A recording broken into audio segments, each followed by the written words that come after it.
बिस्मिल्लाहिर्रहमानिर्रहीम। अस्सलाम वालेकुम स्टूडेंट्स, इस लेक्चर में हम बिज़नेस मैथमेटिक्स का जो पेपर है उसके हवाले से बात करेंगे 1429 कोड का, कि पेपर किस तरह का होगा, पेपर पैटर्न क्या होगा, पेपर को आपने किस तरह सॉल्व करना होगा।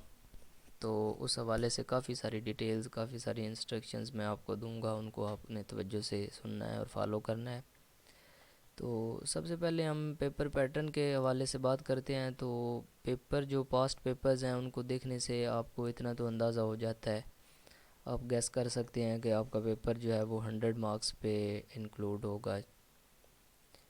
100 मार्क्स में से आपके पासिंग मार्क्स जो हैं वो 50 हैं। मींस के 100 में से आप 50 नंबर लें तो आप पास हो सकते हैं, अदरवाइज़ 50 से कम लें तो पास नहीं हो सकते।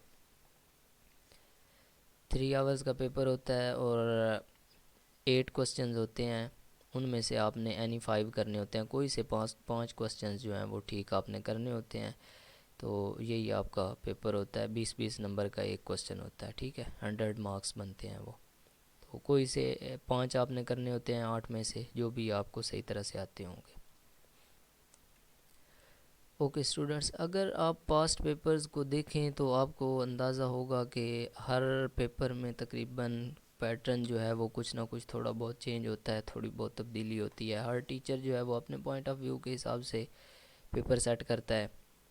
तो इस तरह कुछ क्वेश्चंस जो हैं वो बहुत ही कॉमन क्वेश्चंस हैं जो हर पेपर में बार बार आते हैं, लेकिन वो थोड़ी सी जो उनकी सेंस है वो चेंज कर देता है। पेपर सेटर जो है, एग्ज़ामिनर जो है, वो पेपर को थोड़ा सा तब्दील कर देता है, चेंज कर देता है आपको कंफ्यूज करने के लिए।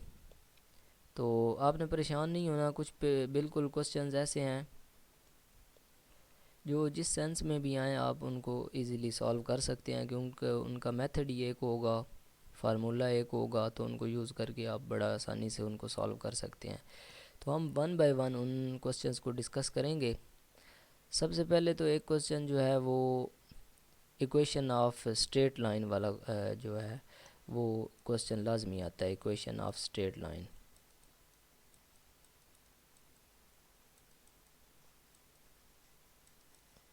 Equation of straight line book में भी आपने पढ़ी होगी, आपकी असाइनमेंट जो है उसमें भी एक क्वेश्चन था। तो ये बड़ा ही अहम और कॉमन क्वेश्चन है, कई एक पेपर्स जो हैं उनमें ये आया हुआ है। तो ये भी हमारे पास जो पेपर है स्प्रिंग 2022 का पेपर है, स्प्रिंग 2022 का जो लास्ट टाइम पेपर हुआ था, तो उसमें भी इक्वेशन ऑफ स्ट्रेट लाइन वाला जो क्वेश्चन आया हुआ है, क्वेश्चन नंबर 1 जो है उसके बी पार्ट में आया हुआ है इक्वेशन ऑफ स्ट्रेट लाइन वाला क्वेश्चन।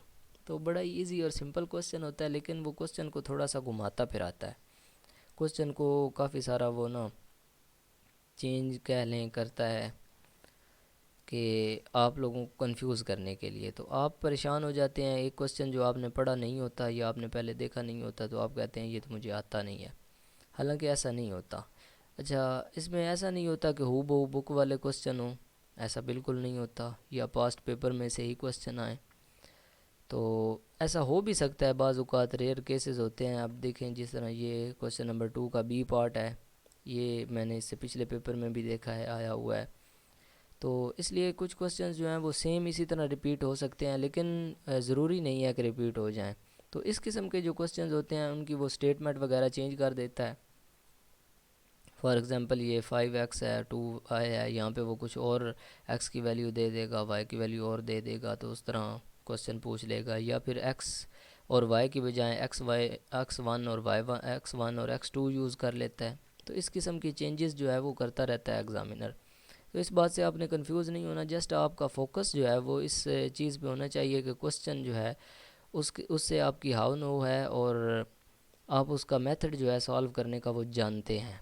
जब आप उसका तरीक़ाकार जानते होंगे तो फिर किसी किस्म में भी वो चेंज कर ले, आप उसको आसानी से हल कर सकते हैं। तो हम जो पास्ट पेपर्स हैं उनमें से इक्वेशन ऑफ स्ट्रेट लाइन वाला क्वेश्चन जो है वो पहले अपना क्लियर करेंगे, उसके बाद जो बाकी इजी क्वेश्चंस होंगे सबसे पहले हम वो करेंगे, फिर बाद में सारे questions one by one discuss करेंगे। तो सबसे पहले तो ये स्प्रिंग 2022 का पेपर है, उसका ये वाला क्वेश्चन सॉल्व करते हैं, फिर नेक्स्ट लेक्चर्स के अंदर इंशाल्लाह हम नेक्स्ट जो है बाकी पेपर्स उनमें से इक्वेशन ऑफ स्ट्रेट लाइन वाले क्वेश्चन ढूंढ कर उनको सॉल्व करेंगे।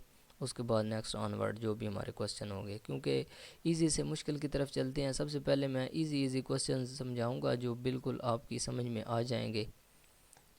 बिल्कुल ऐसे स्टूडेंट्स जिन्होंने बिल्कुल मैथमेटिक्स पढ़ी भी नहीं है पहले, तो मैं कोशिश करूँगा कि उनके लिए भी ये आसानी से उनको समझ आ जाएं और क्लियर हो जाएं। इसको रट्टा लगाने की कोशिश बिल्कुल ना कीजिएगा। जस्ट जो फार्मूलाज होंगे, जो फार्मूले वगैरह होंगे, या जो बातें मैं कहूँगा कि ये याद रखने वाली हैं, वही आपने याद रखनी होंगी। उनको बेशक रट्टा लगाएं, जैसे भी याद रखें उनको याद रखें। अच्छा जी, वो कहता है कि फाइंड द फॉलोइंग। सबसे पहला पार्ट उसने ये कहा है कि what is why intercept and slope of equation. ये इक्वेशन ऑफ स्ट्रेट लाइन उसने दे दी है और उसने कहा है कि इसकी स्लोप भी फाइंड करें और वाई इंटरसेप्ट भी फाइंड करें। अब स्लोप मैंने क्लियरली बताया हुआ है असाइनमेंट वाले लेक्चर में कि राइज ओवर रन होती है। स्लोप कोई भी स्ट्रेट लाइन है इस तरह की, तो ये ऊपर भी जा रही है और देखें इस तरह भी फासला तय कर रही है और इस तरह ऊपर भी कर रही है। यहाँ पे कोई उसका एक्स डिस्टेंस भी है और इधर से कोई उसका वाई डिस्टेंस भी है। तो जैसे जैसे ये ऊपर इंक्रीज़ हो रही है तो राइज ओवर वन रन, यानी ये राइज भी कर रही है और इस तरह रन भी कर रही है। ठीक है, तो ये होती है हमारे पास स्लोप, यानी इसको आप ढलान कह सकते हैं, या जो भी। इसकी एग्जांपल्स वगैरह भी मैंने दी हैं असाइनमेंट वाले लेक्चर में, वहाँ से भी आप इसको देख सकते हैं। तो यहाँ पे जो मेथड आपने याद रखना है, एक तो इक्वेशन ऑफ स्ट्रेट लाइन का फार्मूला जो इक्वेशन है वो आपने याद रखनी है, y is equal to m x plus c. ठीक है, ये इक्वेशन ऑफ स्ट्रेट लाइन की स्टैंडर्ड इक्वेशन है। इसको बेशक आप रट्टा लगा लें, इसको अच्छे तरीके से आपने याद रखना है। यही इक्वेशन होती है इक्वेशन ऑफ स्ट्रेट लाइन की। आपने जो भी इक्वेशन लिखनी है उससे आपने इससे उसको कंपेयर करना है, y is equal to m x plus c. ठीक हो गया जी। अच्छा, अब इसमें y जो है वो y कोऑर्डिनेट है, x जो है वो x वाला पॉइंट है, और m जो होते हैं इसमें m स्लोप होती है, और c जो होता है ये y इंटरसेप्ट होता है।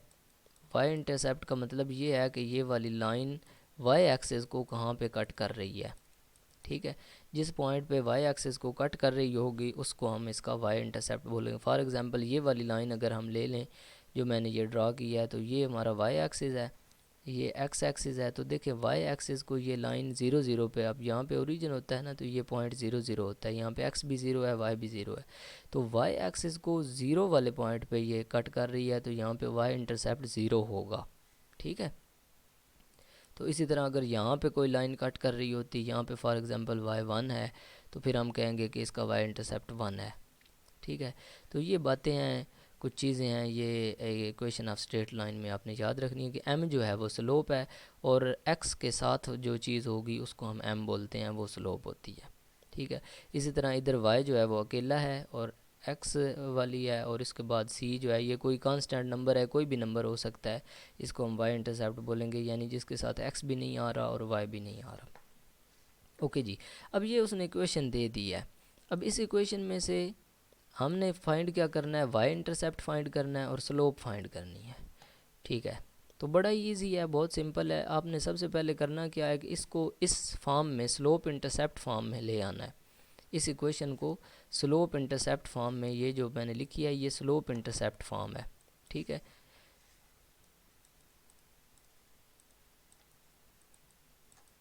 ये भी आपने याद रखना है कि ये कौन सी फॉर्म है, स्लोप इंटरसेप्ट फॉर्म है किसकी, इक्वेशन ऑफ स्ट्रेट लाइन की। तो इस फॉर्म में आपने इस इक्वेशन को चेंज करना है। तो मैं पहले इस इक्वेशन को लिखता हूँ, 5x plus 2y is equal to 10। तो चेंज कैसे करेंगे, एक तो इस x वाले को दूसरी तरफ लाएंगे, 2y इधर ही रहेगा, 5x जो है ये प्लस हो रहा है, यहाँ पे प्लस है, जिसके साथ सिंबल ना हो वो प्लस का होता है, ये भी प्लस का है, ये भी प्लस का है। तो 5x जो है वो प्लस का है, इक्वल की दूसरी तरफ जाकर -5x हो जाएगा। ठीक है जी, और ये 10 जो है ये भी प्लस का है, तो ये साथ +10 आप लिख दें। ओके, अब 2y है हमारे पास, जो इक्वेशन ऑफ स्ट्रेट लाइन है उसमें y अकेला होना चाहिए, y के साथ कोई भी नंबर नहीं आना चाहिए। तो हमने क्या करना है कि हमने टू जो है इसके साथ, यानी जो नंबर आ रहा है उसको हमने सब के साथ डिवाइड कर देना है। इधर भी टू को डिवाइड कर दिया और इधर भी सारी टर्म्स जितनी हैं उनके साथ टू को डिवाइड कर दिया, तो यहाँ से टू कट के कैंसिल हो गया। ठीक है, तो टू से डिवाइड इसीलिए किया है कि वाई के साथ जो टू आ रहा है वो ख़त्म हो जाए, उसको ख़त्म करने के लिए हमने टू को डिवाइड किया है और पूरी इक्वेशन से डिवाइड किया। ऐसा नहीं कर सकते कि सिर्फ वाई से ही डिवाइड कर दें और इधर ना करें। तो ये पूरी इक्वेशन में जितनी टर्म्स हैं उन सब के साथ आपने टू को डिवाइड करना है। ओके, ये वाई आ गया। इसके बाद है -5/2 और इसके साथ x है प्लस ये 2 1:2 और 2 5 are 10, कैंसिल हो जाते हैं और यहाँ पे 5 आंसर आ जाता है। अब देखें ये सेम उसी तरह की फॉर्म बन गई है y=mx+c वाली। अगर हम देखें तो y=m की जगह पे ये वाली चीज़ है -5/2, ठीक है, और c की जगह पे +5 है, ये वाला 5 है। तो अगर वो पूछता है कि स्लोप क्या है, अब इसमें उसने पूछा हुआ है स्लोप क्या है, तो आप देख सकते हैं कि ये जो x के साथ होती है चीज़ जो भी होती है ये स्लोप होती है। तो आपने यहाँ पे नीचे लिख देना है कि स्लोप = -5/2, और साइन का भी ख्याल रखना है, ये माइनस लाजमी आएगा साथ, क्योंकि माइनस नहीं लिखेंगे तो आंसर गलत हो जाएगा। ये स्लोप आ गई।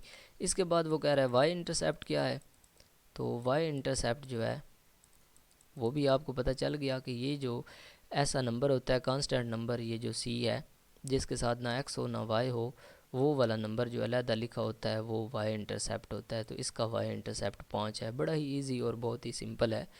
तो उम्मीद है आपको ये पहला पार्ट जो है वो समझ आ गया होगा। जस्ट आपने इस y=mx+c के साथ इसको कंपेयर करना है। ओके, इसके बाद इसका नेक्स्ट पार्ट है Part 2, determine the equation of straight line whose y-intercept is 3 and slope is 4।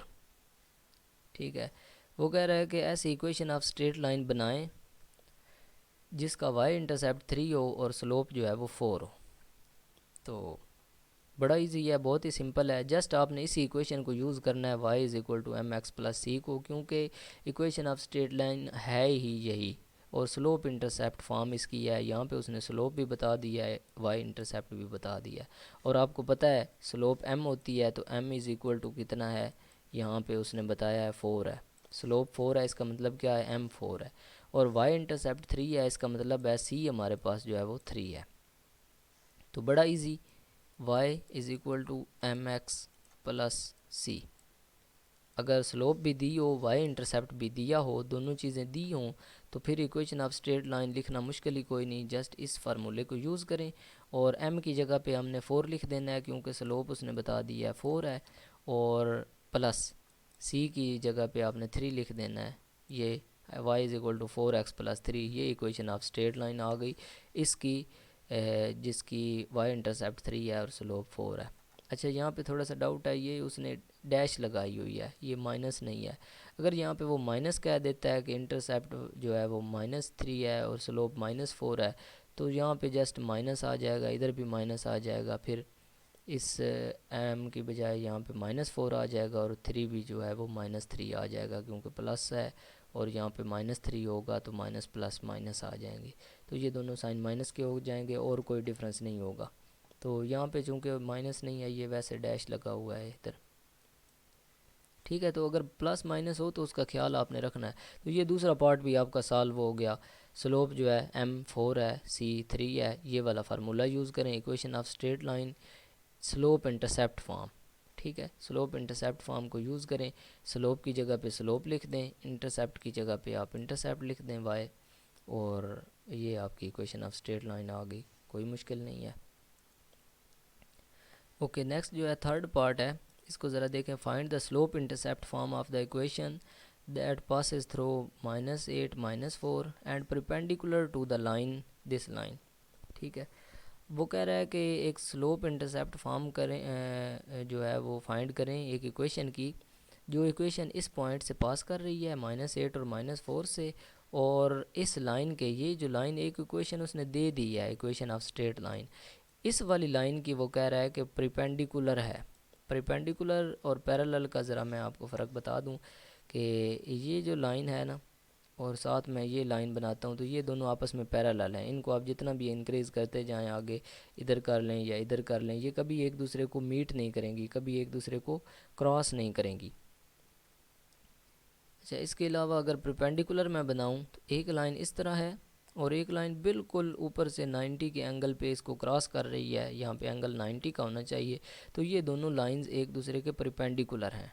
ठीक है, तो ये बात आपको पता होनी चाहिए कि पैरेलल क्या होती है और परपेंडिकुलर क्या होती है। अब यहाँ पे उसने पैरेलल का वर्ड यूज़ नहीं किया, परपेंडिकुलर का वर्ड यूज़ किया है कि ये लाइन इस लाइन के परपेंडिकुलर है। ठीक है।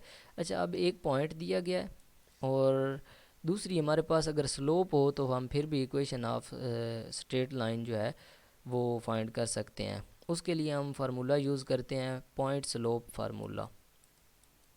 ठीक है, point slope formula. Point slope formula वो क्या होता है? वो होता है जी y माइनस y1। इस फार्मूला को भी आपने याद रख लेना है, is equal to m into x minus x1। ये होता है पॉइंट स्लोप फार्मूला। इसमें पॉइंट जो है ये y1 और x1 जो है ये पॉइंट्स हैं, एक x का है और एक y का है। ये भी मैं आपको बता दूं कि ये जो पॉइंट दिया हुआ है पहला जो है वो x का होता है, तो इसको हम x1 कह देते हैं, और दूसरा जो है वो y का होता है, ये -4 जो है इसको आपने y1 कह देना है। तो ये वाला फार्मूला आपने यूज़ करना है और ये वाला पॉइंट यूज़ करना है। ये पॉइंट तो अब आ गया। अब स्लोप हमारे पास नहीं है। ठीक है, स्लोप उसने नहीं बताई, उसने सिर्फ एक पॉइंट बताया है और साथ उसने ये कहा है कि ये वाली जो लाइन है इसके परपेंडिकुलर है वो। ठीक है, अब जिस लाइन के परपेंडिकुलर जो लाइन होगी तो इनकी स्लोप्स का आपस में रिलेशन ये होगा। फॉर एग्जांपल इसकी स्लोप को अगर मैं m1 कह देता हूँ तो और दूसरी जो इक्वेशन हमने बनानी है जो इसके परपेंडिकुलर है उसकी स्लोप फॉर एग्जांपल मैं m2 कह देता हूँ। मिसाल के तौर पर ये जो लाइन उसने दी है ये वाली लाइन है, इसको मैं m1 कह देता हूँ। हमारी जो लाइन है हमने जो बनानी है वो इसके परपेंडिकुलर है, जिसकी इक्वेशन हमने बनानी है परपेंडिकुलर है। फॉर एग्जांपल उसकी स्लोप जो है वो m2 है, तो m1 जो होगा वो इक्वल टू होगा -1/m2। ठीक है, m1 की जो वैल्यू होगी वो m2 की जो वैल्यू होगी उसको -1 बाय करें तो वो उसके इक्वल आती है। या अगर m2 की वैल्यू हमने फाइंड करनी हो, दूसरी इक्वेशन की स्लोप फाइंड करनी हो, तो वो पहली इक्वेशन के माइनस रेसिप्रोकल के इक्वल होगी, -1/m1 के इक्वल होगी। ठीक है, यानी इस इक्वेशन की स्लोप हम निकालेंगे और उसको इस फार्मूला में पुट कर देंगे, -1/m1 करेंगे तो वो हमारे पास स्लोप आ जाएगी उस इक्वेशन की जो हमने बनानी है। उसका पॉइंट तो हमारे पास पहले मौजूद है, सिर्फ स्लोप नहीं है, तो स्लोप हम यहाँ से निकाल लेंगे। अच्छा, पहले इस इक्वेशन को ज़रा वो स्लोप इंटरसेप्ट फॉर्म के अंदर लिखें ताकि इसकी स्लोप हमें मालूम हो सके। तो हम स्लोप कैसे मालूम करेंगे? y वाली रकम जो है, टर्म जो है वो -2y इधर ही रखेंगे और उधर दूसरी साइड पे वैसे 0 है। 8x जो है ये प्लस का है, यहाँ पे इसके साथ सिंबल नहीं है तो ये प्लस का है। इसको दूसरी साइड पे ले जाएंगे, ये -8x आ जाएगा। ठीक है, अब y के साथ 2 है, -2 है, y के साथ तो कोई चीज़ नहीं होनी चाहिए, तो -2 से आप इसको डिवाइड कर दें पूरी इक्वेशन को, दोनों टर्म्स को। -2 इधर से -2 से कैंसिल हो जाएगा, इधर y बच जाएगा और इधर माइनस माइनस जो है वो आपस में कैंसिल हो जाएंगे और 2 1 इज़ 2, 2 4 आर 8, यहाँ पे 4x आ जाएगा, ऊपर 4 बच जाएगा और साथ x है। ठीक है, और प्लस यहाँ पे 0 अगर आप लिख लें, क्योंकि y इंटरसेप्ट यहाँ पे 0 है, लिखा हुआ नहीं है तो उसकी कोई ज़रूरत ही नहीं है। ओके, 4x आ गया, y is equal to 4x। अब ये स्लोप इंटरसेप्ट फॉर्म बन गई है इस इक्वेशन की। ठीक है, तो इस इक्वेशन की स्लोप इंटरसेप्ट फॉर्म है। तो स्लोप क्या होती है? x के साथ जो नंबर होता है वो स्लोप होता है। तो इसकी अगर मैंने m1 लिखी है तो m1 मैं लिख दूंगा 4, क्योंकि इसकी स्लोप कितनी आई है? 4 आई है। ओके, अब इसकी स्लोप 4 है, हमने जो इक्वेशन बनानी है वो इसके परपेंडिकुलर है। तो इसके परपेंडिकुलर है तो मतलब ये है कि अगर हम उसकी स्लोप फाइंड करना चाहें तो फिर ये वाला फार्मूला हम यूज़ करेंगे, -1/m1। m1 की वैल्यू कितनी है? 4 है, -1/4 है, यानी इसकी अगर स्लोप 4 है तो जो इसके परपेंडिकुलर होगी उसकी -1/4 होगी। ठीक है, ये बात आपने याद रखनी है। अगर इसकी -4 होती, फॉर एग्जांपल मैं मिसाल लेता हूँ, अगर इसकी -4 होती तो उसकी -1/-4 होनी थी। ठीक है। तो फिर ये माइनस माइनस कट जाने थे और ये प्लस 1/4 बन जानी थी। ठीक है, ये इस केस में अगर ये स्लोप जो है वो माइनस होती -4, लेकिन अब ये -4 नहीं है +4 है, तो ये वाला वैसे आपको समझाया है कि ये -4 भी आ सकती है, तो आपने कैसे करना है। अब ये इसकी स्लोप जो हमने बनानी है इक्वेशन, उसकी स्लोप -1/4 बन गई। ठीक है, तो वो स्लोप आपने यहाँ पे यूज़ करनी है -1/4 और ये वाला पॉइंट यूज़ करना है, तो आपकी इक्वेशन ऑफ स्ट्रेट लाइन बन जाएगी स्लोप इंटरसेप्ट फॉर्म के अंदर। किस तरह, y माइनस y1 जो है वो -4 है। ठीक है, ये मैंने आपको बता दिया कि पॉइंट जो है एक आपने x1 ले लेना, पहला जो है पहला हमेशा x1 होगा और दूसरा y1 होगा। माइनस y1 की जगह पे -4, अब ये माइनस तो फार्मूले में वैसे ही है ना, y1 की जगह पे -4 आना है, तो यहाँ पे y1 की जगह है उधर -4 लिख देना, इक्वल टू m जो है यहाँ पे हमारे पास -1/4 आया है। क्यों -1/4 आया, क्योंकि इस इक्वेशन की स्लोप 4 थी, तो ज़ाहिर बात है जो इसके परपेंडिकुलर होगी उसकी स्लोप -1/4 होगी। ठीक है, तो -1/4 m की जगह पे, m स्लोप होती है, स्लोप की जगह पे -1/4, और साथ है जी x माइनस x1 की जगह पे ये वाला पॉइंट, ये -8 है, तो ये माइनस फार्मूले का, इसी तरह ये माइनस जो है ये सीधा यहाँ पे उतरा है, और -8 अब जो है वो दोबारा साथ, क्योंकि 8 के साथ भी माइनस है, तो ऐसे ब्रैकेट के अंदर आप -8 लिखेंगे। ओके जी, माइनस माइनस प्लस हो गए, +4 इक्वल टू -1/4, और यहाँ पे x आ गया। अब ये भी माइनस माइनस प्लस होकर +8 बन गया। ओके जी, अब नेक्स्ट आपने इस -1/4 को अंदर मल्टीप्लाई कर देना है, माइनस x जो है वो ऊपर मल्टीप्लाई होकर x और नीचे आ जाएगा 4, और प्लस यहाँ पे 8 है, सॉरी ये माइनस जब प्लस से मल्टीप्लाई होगा तो ये हमारे पास माइनस बन जाएगा। ठीक है, ये माइनस है ना, ये अंदर जब मल्टीप्लाई होगा इस प्लस के साथ तो माइनस प्लस माइनस हो जाएंगे, और 8 को 1 से मल्टीप्लाई करेंगे तो ऊपर 8 आ जाएगा और नीचे 4 आ जाएगा, और यहाँ पे है y +4। ओके, अब इस 4 को भी दूसरी साइड पे ले जाएं, क्योंकि स्लोप इंटरसेप्ट फॉर्म में हमने लिखनी है ना, ये उसने कहा है स्लोप इंटरसेप्ट फॉर्म में बनाएं, तो उसमें y अकेला होता है। 4 को दूसरी साइड पे ले जाएं, यहाँ पे -x/4 पहले ही है, या इसको -1/4 और साथ x ऐसे भी लिख सकते हैं, या x/4 लिखें फिर भी ठीक है। ठीक है, माइनस ये 4 1 इज़ 4 और 4 2s आर 8, -2 यहाँ से आ गया, और ये प्लस का 4 है, इधर आकर -4 हो जाएगा। ठीक हो गया, इसके बाद -1/4 x, ये दोनों माइनस के हैं तो सिंबल माइनस की रहेगी, दोनों को इकट्ठा कर देना है, 4 और 2 6 हो जाएंगे, दोनों -6, y is equal to -1/4 x -6। ये स्लोप इंटरसेप्ट फॉर्म जो है वो बन गई है, इक्वेशन ऑफ स्ट्रेट लाइन बन गई है इन स्लोप इंटरसेप्ट फॉर्म। ये इसकी स्लोप है, इसकी स्लोप -1/4 है, देखें ना वही आ गई है ना -1/4। ठीक है, और y इंटरसेप्ट इसका -6 है और ये y है। ठीक है, y is equal to -1/4 x -6। तो इस तरह क्वेश्चंस जो हैं वो काफ़ी सारे वो घुमाए फिराएगा। ठीक है, कई और क्वेश्चंस हैं उनमें हम प्रैक्टिस करेंगे तो आप देखेंगे, आप सीख जाएंगे कि कुछ क्वेश्चन में उसने कहा हुआ है कि ये एक उसने इक्वेशन ऑफ स्ट्रेट लाइन दे दी है, कोई भी दे दी है, और उसने कहा कि एक ऐसी इक्वेशन ऑफ स्ट्रेट लाइन बनाएं जिसका पॉइंट ये है, ये पॉइंट भी कोई चेंज कर देगा और दे देगा, और वो कहेगा कि ये इस फलां लाइन के पैरेलल है। ठीक है, तो फिर आप कैसे बनाएंगे, या परपेंडिकुलर है तो कैसे बनाएंगे, तो वो आगे चलकर हम मज़ीद देखेंगे। अभी हम नेक्स्ट पार्ट करते हैं। ओके, नेक्स्ट है fourth part, determine the equation of straight line which has a slope -5 and y intercept 0 15। ठीक है, अब देखें यहाँ पे ये वाला क्वेश्चन है सेम, ये जो दूसरा पार्ट है ये सेम उसी तरह का है, लेकिन उसने यहाँ पे स्लोप दी है और वाई इंटरसेप्ट को थोड़ा सा उसने चेंज कर दिया, उसने एक पॉइंट बना दिया है।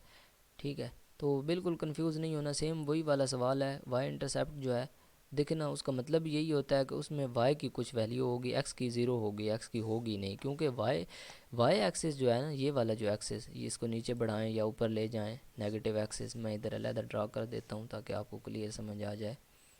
कि ये हमारे पास ये एक्स एक्सिस है और ये वाई एक्सिस है, ये इधर माइनस एक्स होता है और इधर माइनस वाई होता है।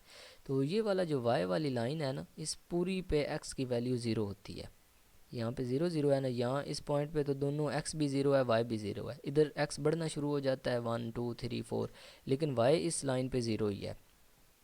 इधर एक्स कम होना शुरू हो जाता है -1 -2, लेकिन वाई इधर भी ज़ीरो रहता है। ऊपर चलें तो ऊपर वाई बढ़ता है। अब यहाँ पे वाई की वैल्यू 1 हो गई है, 2 हो गई है, 3 हो गई है, बढ़ता जाता है, लेकिन एक्स ज़ीरो रहता है इस लाइन पे। और नीचे आएँ तो वाई माइनस में होता जाता है, लेकिन एक्स फिर भी ज़ीरो रहता है। तो इस लाइन पे, वाई वाली लाइन पे एक्स तो हमेशा ज़ीरो रहेगा। और वाई इंटरसेप्ट का मतलब यही है कि वो लाइन, वो पॉइंट जहाँ पे ये लाइन वाई एक्सिस को क्रॉस करे। तो वाई एक्सिस पर एक्स की वैल्यू ज़ीरो होगी। तो ये लाइन फॉर एग्जांपल यहाँ से क्रॉस करे या यहाँ से क्रॉस करे, तो इस पॉइंट से क्रॉस किया है ना, तो यहाँ पे एक्स की वैल्यू ज़ीरो है। इस पॉइंट से क्रॉस किया है, यहाँ पे भी एक्स की वैल्यू ज़ीरो है। इस पूरे एक्सिस पर एक्स की वैल्यू ज़ीरो होती है। तो एक्स की वैल्यू ज़ीरो है, वाई की 15 है, तो इसका मतलब है वाई इंटरसेप्ट यहाँ पे क्या है, 15 है। वाई इंटरसेप्ट 15 है, ठीक है। और स्लोप वैसे उसने -5 बता दिया। तो ये सेम वही वाला क्वेश्चन बन गया है ना। स्लोप वाई इंटरसेप्ट 3 है और स्लोप 4 है।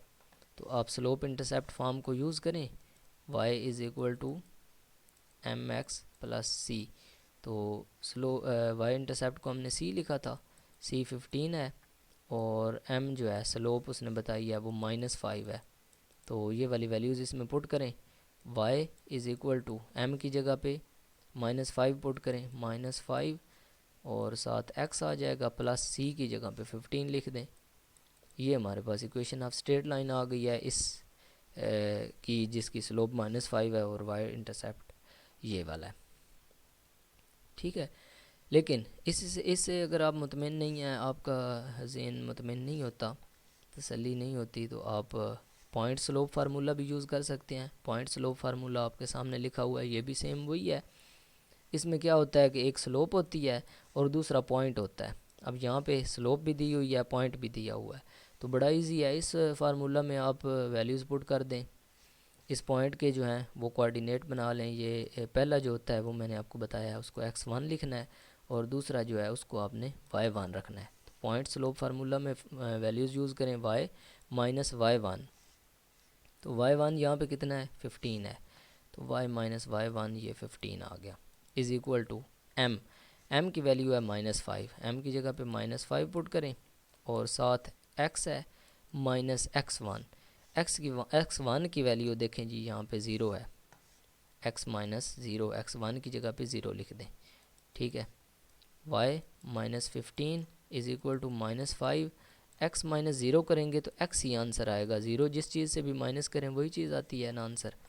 तो y -15 इज़ इक्वल टू आ गया जी -5x से मल्टीप्लाई होकर -5x हो जाएगा, ठीक है। अच्छा जी, अब ये 15 जो है ये भी दूसरी साइड पे ले जाना है, क्योंकि y को हमने अकेला करना है, स्लोप इंटरसेप्ट फॉर्म में ले जाना है ना। तो 15 जो है वो माइनस का है, दूसरी साइड पर जाकर प्लस का हो जाएगा। -5x तो पहले से मौजूद था, ये 15 माइनस का इधर आकर +15 हो गया। तो देखें जी, सेम वही नहीं बन गई, -5x + 15 वही वाली सेम। तो पॉइंट स्लोप फार्मूला भी यूज़ करके आप इसको सॉल्व कर सकते हैं, बड़ा इजी है। सेम दोनों चीज़ें सेम है, कोई मुश्किल नहीं है, कोई डिफ़िकल्ट नहीं है। सिर्फ ये पॉइंट स्लोप फार्मूला है, ये आपने याद रखना है, और ये स्लोप इंटरसेप्ट फॉर्म है। ये दोनों चीज़ें खूब रट्टा लगा कर रखें, अच्छे तरीके से याद रखें, और इनको मिक्स ना होने दें कि यहाँ पे y कहाँ पे है और y1 कहाँ पे है या x कहाँ पे है। पहला y है, दूसरा y1 है, और इधर पे पहला x है और दूसरा x1 है, और दरमियान में माइनस है, m यहाँ पे है, m स्लोप होती है, ठीक है। इसी तरह फिर ये याद रखें कि दो लाइनें अगर परपेंडिकुलर हैं तो उनकी स्लोप का रिलेशन जो है वो मैंने आपको बताया। अगर m1 आपने निकालना है तो वो -1/m2 होगा, यानी अगर m2 आपको पता है, दूसरी लाइन की स्लोप पता है, तो पहली की आप निकाल सकते हैं। इसी तरह अगर पहली की पता हो तो आप दूसरी की निकाल सकते हैं, -1/m1 कर दें, ठीक है। m1 की पता है तो m2 के लिए ये होगा। दोनों मतलब अगर आपको एक की स्लोप पता है और ये आपको बता दिया जाता है कि दूसरी लाइन जो है वो इसकी परपेंडिकुलर है। तो फिर आपने क्या करना है कि जिसकी स्लोप पता है उसको आपने उल्टा कर 1 के नीचे लिख कर साथ माइनस लगा देना है, ये दूसरी की स्लोप बन जाएगी परपेंडिकुलर के केस में।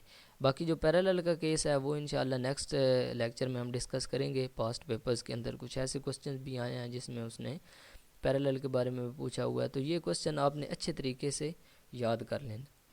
जो बातें इसमें मैंने याद करने के लिए कही हैं वो आपने याद रखनी है। बाकी मैथमेटिक्स है, इसको आप रट्टा तो नहीं लगा सकते, इसको सॉल्व करने का मेथड आपको आना चाहिए। ठीक है, तो देखें कितना एक क्वेश्चन था, कोई इतना मुश्किल क्वेश्चन नहीं है, बस 2 फार्मूला हैं, दोनों ही इसमें यूज़ होने हैं और बड़े ही आसान सिंपल इजी है। और 10 नंबर इसके हैं जी, बी पार्ट है ना, 10 नंबर इसके हैं, ए पार्ट के 10 नंबर हैं, तो 10 नंबर बिल्कुल फ्री के हैं।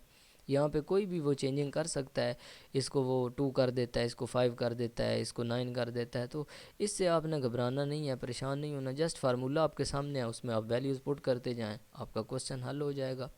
ठीक है, ओके स्टूडेंट्स, उम्मीद है आपको इस लेक्चर की समझ आ गई होगी।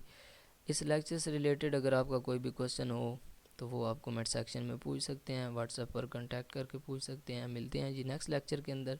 नेक्स्ट लेक्चर के अंदर भी हम इंशाल्लाह कुछ जो हैं वो स्लोप इंटरसेप्ट फॉर्म या इक्वेशन ऑफ स्ट्रेट लाइन के क्वेश्चन जो हैं वही सॉल्व करेंगे। इक्वेशन ऑफ स्ट्रेट लाइन के क्वेश्चंस जितने भी हमें पास्ट पेपर्स में से मिलेंगे उनको डिस्कस करके क्लियर करके इंशाल्लाह फिर हम नेक्स्ट क्वेश्चन की तरफ मूव करेंगे।